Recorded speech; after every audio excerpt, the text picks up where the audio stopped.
ناراضگی کی نشانیاں ظاہر نہیں کرتا جب تک کہ وہ قوم بے پناہ معصیت اور گناہ میں نہیں ڈوب جاتی ہے۔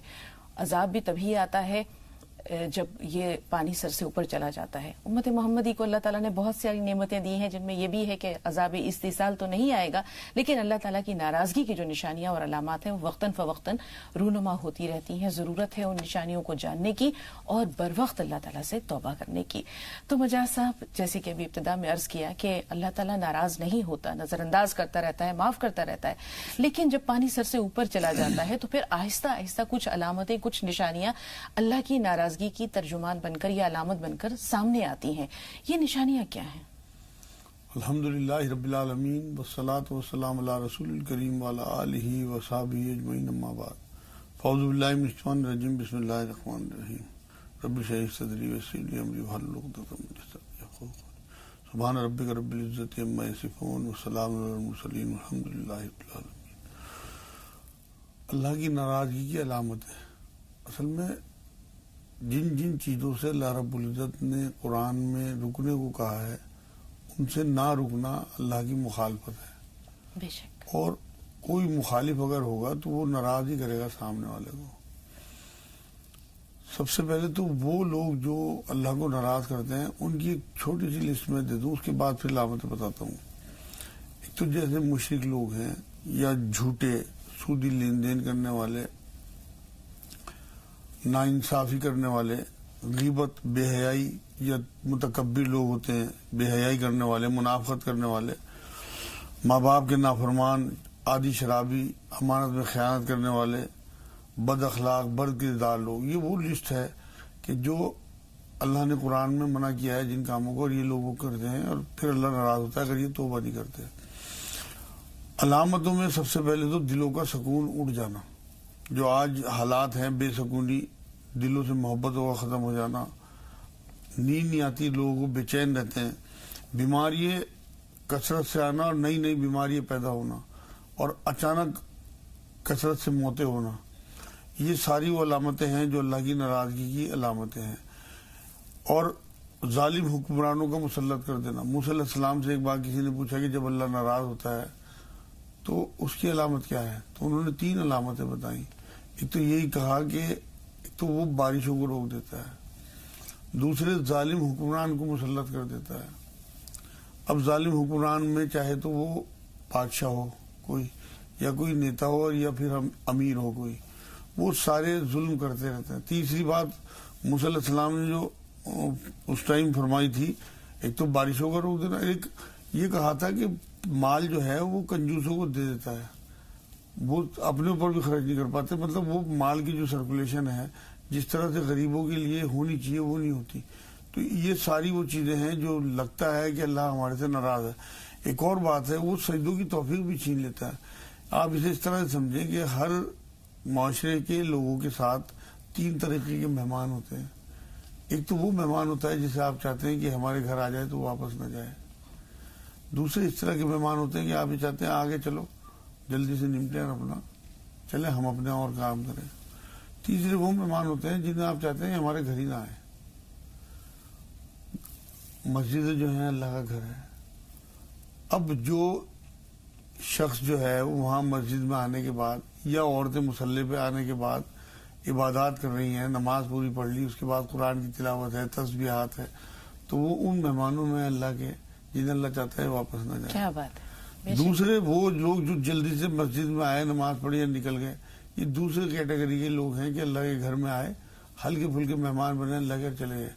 تیسرے جو لوگ نماز نہیں پڑھ رہے ہیں وہ یہ نہ سوچے کہ وہ کوئی بہت بڑا کارنامہ کر رہے ہیں، ان سے توفیق ہی چھین لی اللہ نے، اللہ ناراض ہے ان سے۔ یہ بہت بڑی علامت ہے اللہ رب العزت کی کہ وہ عبادتوں کی، سجدوں کی توفیق ہی چھین لیتا ہے، خشوع خضوع ختم کر دیتا ہے۔ مطلب انہیں لذت ہی نہیں آتی نماز میں، انہیں وہ سرور ہی نہیں آتا جو الا بذکر اللہ وتطمئن القلوب، جو دلوں کو اطمینان پہنچانے والی بات ہے، خشوع خضوع ختم کر دیتا ہے۔ لوگ یہ سمجھتے ہیں کہ ہم نماز نہیں پڑھ رہے، کوئی بات نہیں، یہ بد نصیبی کی بات ہے کہ آپ کا خالق آپ سے ناراض ہے اور اس نے آپ سے سجدوں کی توفیق ہی چھین لی۔ آپ یہ دیکھیں کہ جب تک ہمارا معاملہ ایسا نہیں ہوگا، ایک صاحب جو ہیں وہ ایک مزدور کو لیا انہوں نے ساتھ میں، اور اس کے کندھے پہ سامان رکھا اور چل دیے۔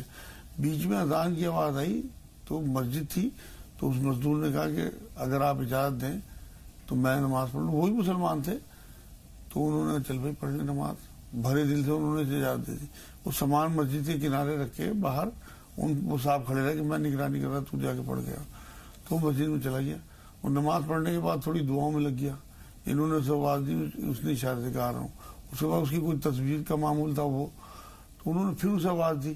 وہ پھر بیٹھا رہا. تو انہوں نے پھر یہ کہا بھائی ایسی کون سی چیز ہے جو تجھے باہر نہیں آنے دے رہی. تو اس نے پلٹ کے کہا کہ جو تجھے اندر نہیں آنے دے رہی. کیا بات ہے. تو یہ اللہ کی ناراضگی کی علامتیں ہیں کہ ہمارا دل نہیں لگتا عبادتوں میں, ہمارا دل نہیں لگتا اللہ کی باتوں میں, ہمارا دل نہیں لگتا اللہ والوں کے ساتھ. یہ ساری یہاں سوال ہے مجاز صاحب, اسی واقعے سے سوال ایک ذہن میں آ رہا ہے کہ کسی نے کسی سے دریافت کیا کہ اللہ تعالیٰ ہم سے راضی ہے, اس بات کا پتہ کیسے چلے.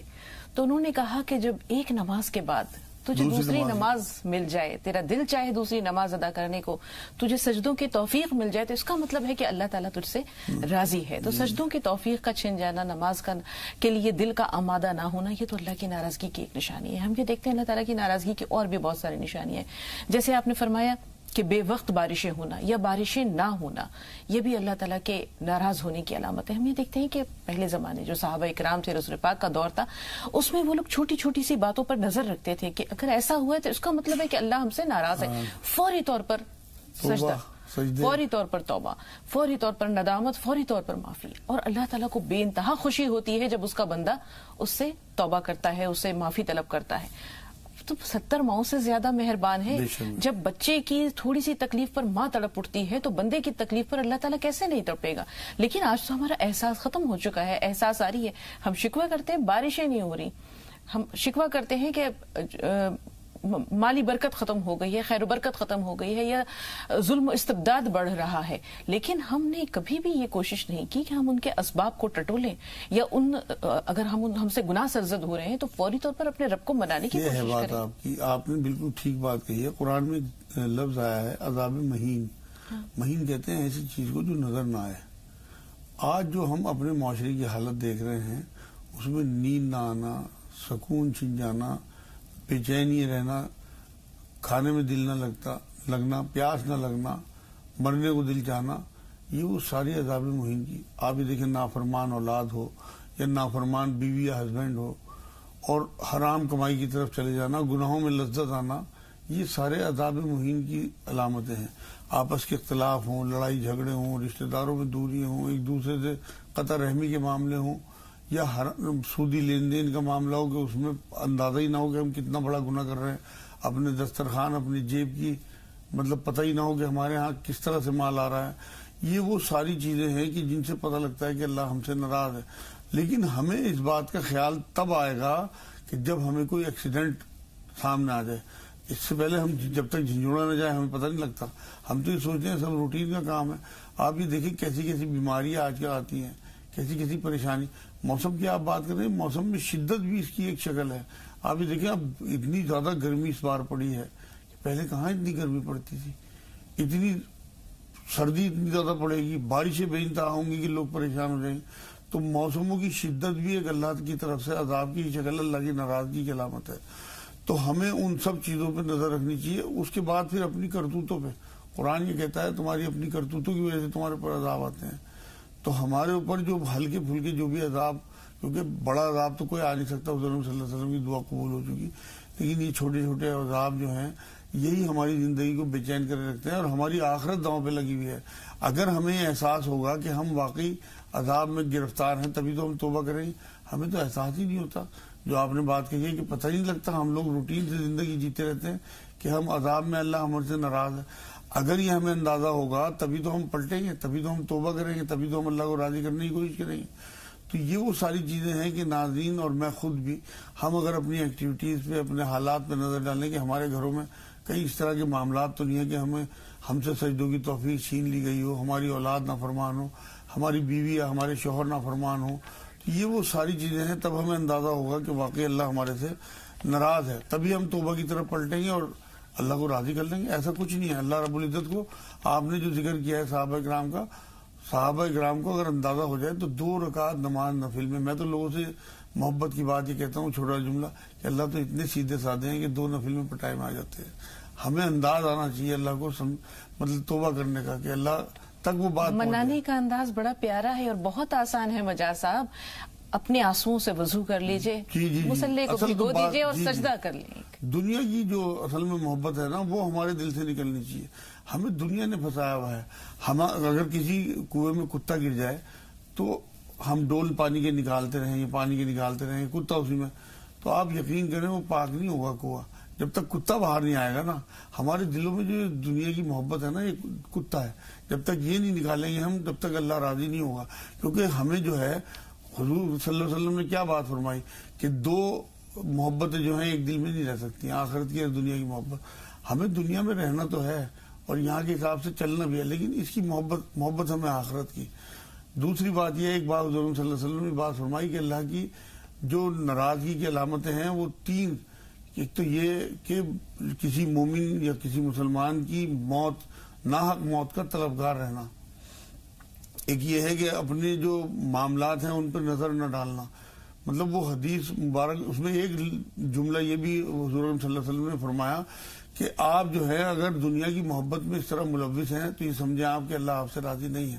تو ہمیں اللہ کو راضی رکھنا ہے اور اس کی تمام تر چیزوں پہ جو قرآن میں ہمیں حکم دیے ہیں، جن جن چیزوں سے ہمیں بچنا ہے، شراب ہو، جوا ہو، نافرمانی ہو، اپنے ماتحتوں پہ ظلم ہو، بیوی ہو، بچے ہو، ان سب سے بچیں گے تو انشاءاللہ اللہ راضی. بالکل مجاز صاحب. اور ایک اللہ تعالیٰ کی رضا بندوں کے ساتھ خیرخواہی میں بھی چھپی ہوئی ہے. بے شک دوسروں کے لیے بھلا چاہنا، دوسروں کی خیرخواہی کا جذبہ بندے کو اللہ سے بہت قریب کر دیتا ہے. اس کے اپنے معاملات سنور جاتے ہیں. بن مانگے ملتا ہے وہ سب جو دل میں ہوتا ہے یا جو لبوں پر نہیں آتا ہے. وسیم چھتیس گڑھ سے، شگفتہ میرٹھ سے. شگفتہ تھوڑا سا انتظار. وسیم آپ سے مخاطب ہے، سوال بتائیے. ٹی وی کی آواز میوٹ کر دیجئے. وسیم سوال بتائیے. جی جی جی بھائی السلام علیکم. وعلیکم السلام. وسیم بھائی 2 دن پہلے بھی کال کیا تھا، جو بتایا تھا کاروبار بند ہو گیا، آپ لوگ وظیفہ بتائے تھے.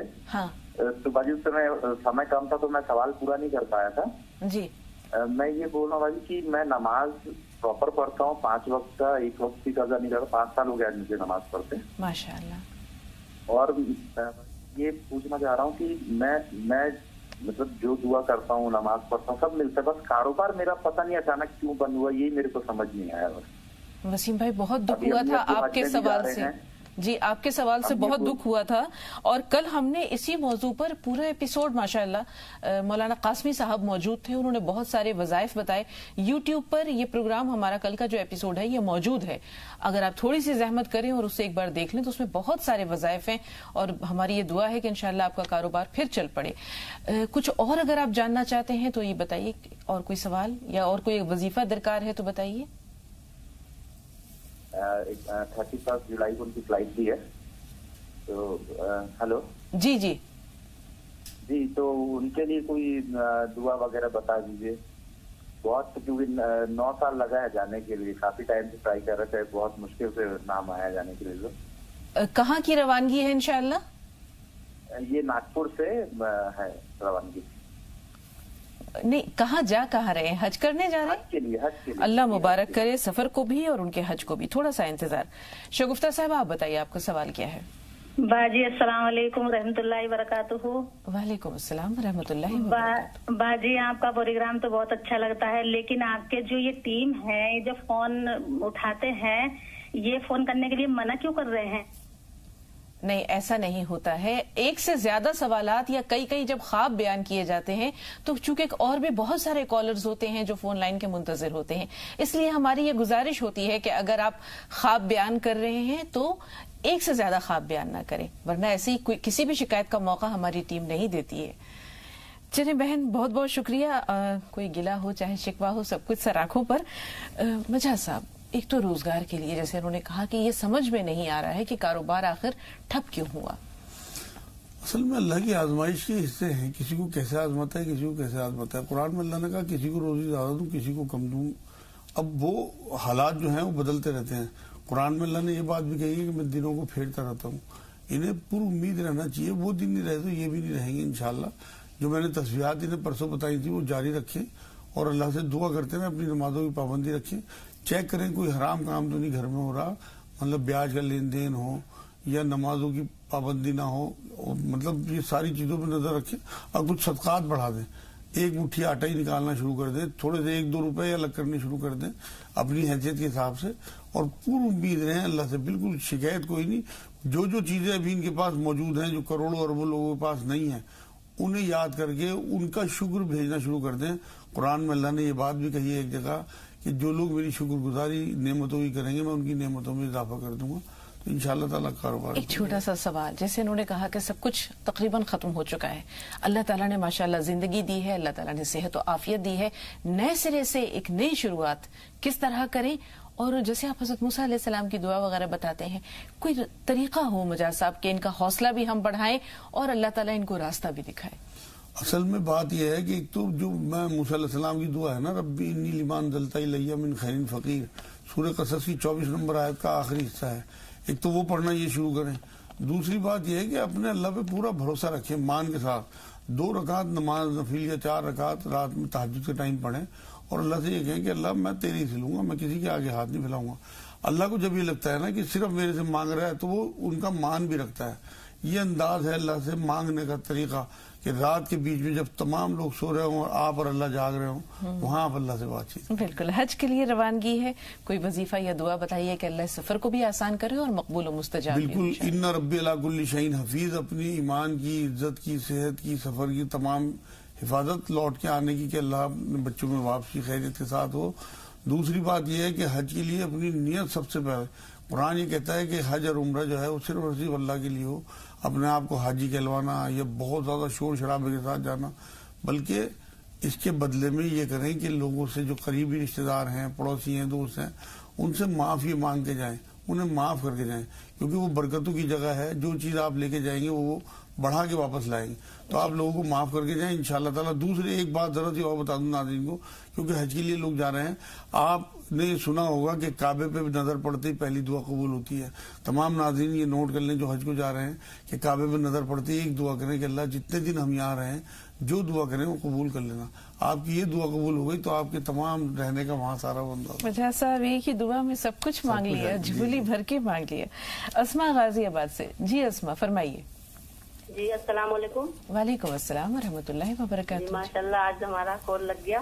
الحمدللہ بہن, الحمدللہ. آپ کا پروگرام اتنا پیارا ہے, بہت ہی اچھا لگتا ہے ہم سب کو. بہت اور شکریہ. بہت دن سے سوچ رہی تھی آپ سے فون مل جائے تو آپ کی تعریف کریں سب کی.